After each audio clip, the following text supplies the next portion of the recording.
ఈరోజు ఇంత చక్కటి కార్యక్రమాన్ని ఏర్పాటు చేసినటువంటి మా రెడ్డి బిడ్డలకి అన్న తమ్ముళ్ళకి మరొకసారి రాష్ట్ర నాయకులకి ఇప్పుడు వైశ్య సామాజిక వర్గం నుంచి కూడా వచ్చినటువంటి అన్న ఇంకెవరైనా వచ్చారా వైశ్యుల క్రాంతి గారు ప్లస్ జిల్లాల నుంచి వచ్చినటువంటి రెడ్డి సంఘ జిల్లా అధ్యక్షులకు జిల్లా కార్యవర్గానికి ఇంత చక్కటి న్యాయమైన డిమాండ్ న్యాయమైన కోరిక మందకృష్ణన్నకు మద్దతు ఇవ్వాలన్నటువంటి ఒక గొప్ప ఆలోచన రావడం మనందరికీ కూడా చాలా గర్వం.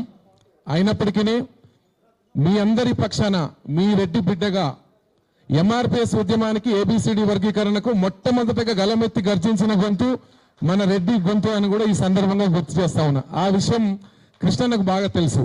ఎందుకంటే కృష్ణన్న న్యాయమైన ధర్మమైన పోరాటం చేస్తున్నాడు కాబట్టి అన్నిటికన్నా ఎక్కువ కృష్ణన్న పసిపాప మనసున్నోడు,